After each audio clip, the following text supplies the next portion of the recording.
Hello friends, स्वागत है आपके अपने चैनल मनी इकोनॉमी पे और मैं हूं आपका दोस्त जय पंचोली। दोस्तों, आज हम सीखेंगे कि एचडीएफसी सिक्योरिटीज़ की ऐप या साइट पर आईपीओ एप्लीकेशन कैसे लगाई जाती है और सबमिट की जाती है।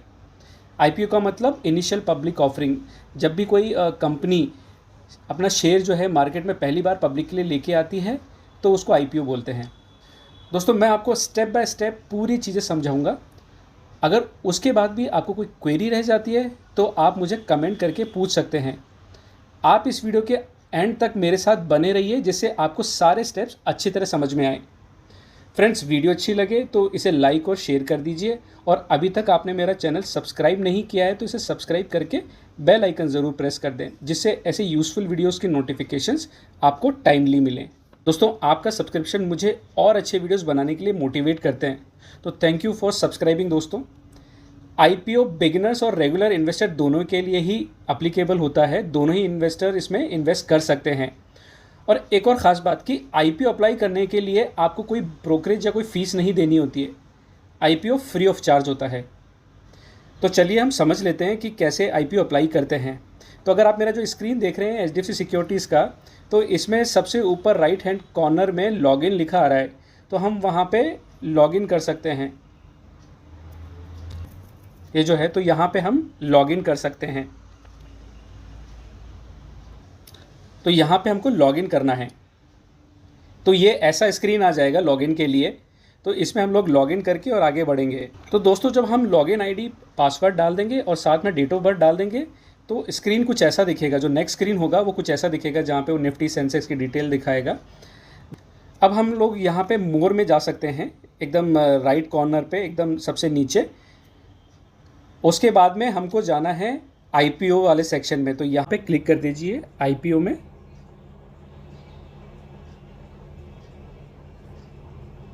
ये हमने क्लिक कर दिया तो आपको यहाँ पे 3 ऑप्शन दिखाई देंगे, IPO, order book, limits end fund release. तो हमको आईपीओ पे क्लिक करना है। ये हमने क्लिक कर दिया। जैसे हम क्लिक करेंगे तो हमको आईपीओ का डैशबोर्ड दिखाई देगा। तो यहाँ पे कौन कौन से आईपीओ भी लाइव है, चल रहे हैं, वो सारा डिटेल यहाँ पे अवेलेबल होगा।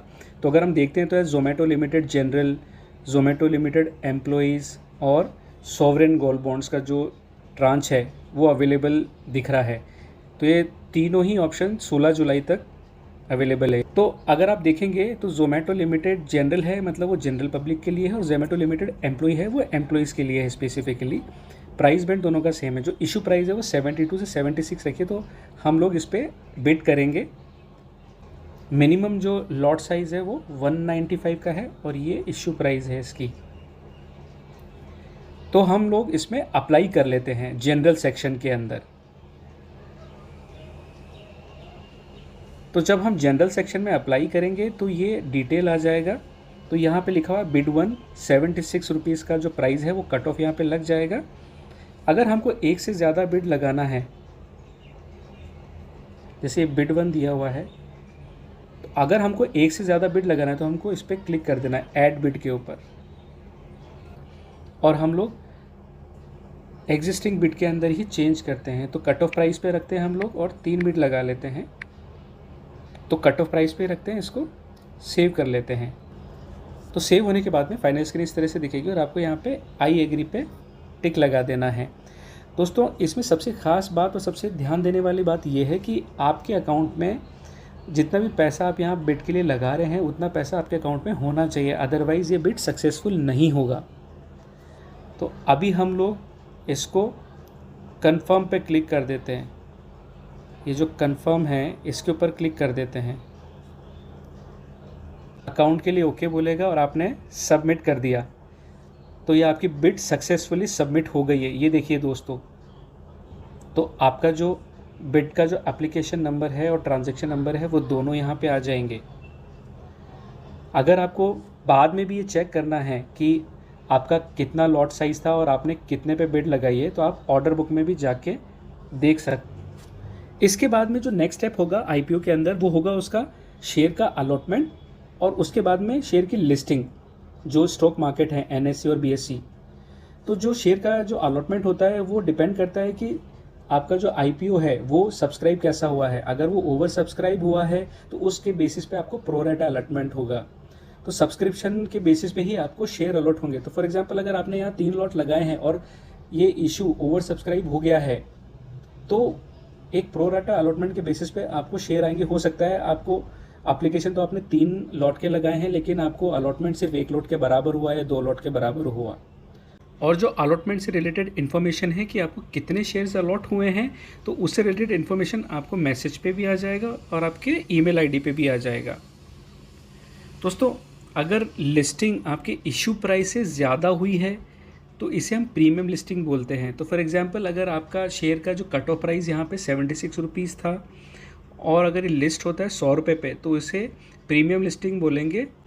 तो जो प्रीमियम अमाउंट होगा वो 100 माइनस 76 यानी 24 होगा। इसके उलट एक और जो सिनेरियो होता है वो होता है कि जब आपका शेयर लिस्ट होता है आपकी इशू प्राइस के नीचे तो उस सिनेरियो को डिस्काउंट पे लिस्टिंग बोला जाता है कि यानी कि शेयर का जो लिस्टिंग है वो डिस्काउंट पे हुआ है। तो इसका एग्जांपल ऐसे समझ लेते हैं कि सपोज़ करो आपका जो शेयर की इशू प्राइस है वो तो है 76 रुपीज़ की और आपका जो शेयर है वो लिस्ट होता है से 50 रुपये पे। तो फिर उस सिनेरियो के अंदर जो 76 माइनस 50 यानी कि 26 रुपीज़, इस 26 रुपीज़ को डिस्काउंट बोलेंगे। तो दोस्तों ये तो बात हो गई कि लिस्टिंग कैसे होती है, प्रीमियम लिस्टिंग और डिस्काउंट लिस्टिंग क्या होती है। तो अभी तक आप इस वीडियो में ये समझ चुके होंगे कि शेयर को IPO के अंदर कैसे अप्लाई किया जाता है, कैसे आपको लॉट डिसाइड करना होता है, कैसे आपको ये ध्यान रखना होता है कि आपको अपने अकाउंट के अंदर सफिशेंट बैलेंस रखना होता है इस IPO एप्लीकेशन के लिए, और अलॉटमेंट कैसे होता है। और जब अलॉटमेंट हो जाता है तो उसके बाद में लिस्टिंग वाले दिन आपका जो शेयर जो लिस्ट होगा वो प्रीमियम पे लिस्ट होगा या डिस्काउंट पे लिस्ट होगा, वो कैसे जाने। तो दोस्तों अभी तक मुझे लग रहा है कि आपको अच्छी तरह समझ में आ रहा है।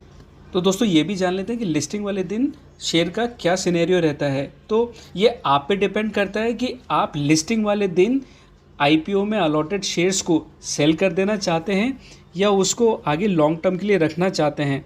क्योंकि जनरली ऐसा देखा गया है कि लोग जो हैं मतलब IPO में जो पैसा लगाते हैं तो उनका मेन पर्पज़ ये होता है कि प्रॉफिट बुकिंग करना। अगर IPO प्रीमियम पे लिस्ट होता है तो वो वहाँ पे उसको सेल आउट करके प्रीमियम पे और एग्ज़िट कर जाते हैं। लेकिन अगर आपको लगता है कि शेयर जो है आगे उसका बहुत अच्छा फ्यूचर है, उसका बहुत अच्छा फ्यूचर प्रोस्पेक्ट्स है, तो आप उसको रिटेन भी कर सकते हैं।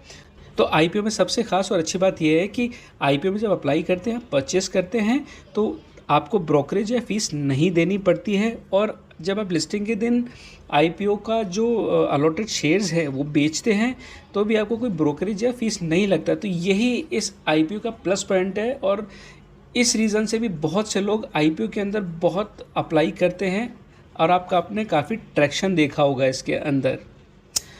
तो दोस्तों अगर आपको फिर से ये प्रोसेस समझना है कि कैसे अप्लाई करते हैं IPO के अंदर तो इस वीडियो को आप दोबारा देख सकते हैं, या आप जब भी कोई और IPO के लिए अप्लाई करें तो आप इस वीडियो को एक बार ज़रूर देख लें जिससे आपको पूरा प्रोसेस अच्छी तरह से समझ में आ जाए। तो ऑल द बेस्ट दोस्तों आपको IPO एप्लीकेशंस के लिए। आशा करता हूँ ये वीडियो आपको बहुत यूज़फुल लगी होगी। Thank you for watching this video. दोस्तों आप सब्सक्राइब करेंगे इस चैनल को तो इस चैनल को ग्रो करने में मदद मिलेगी।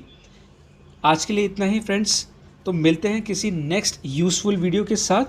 तब तक के लिए हैप्पी रहिए, हेल्दी रहिए।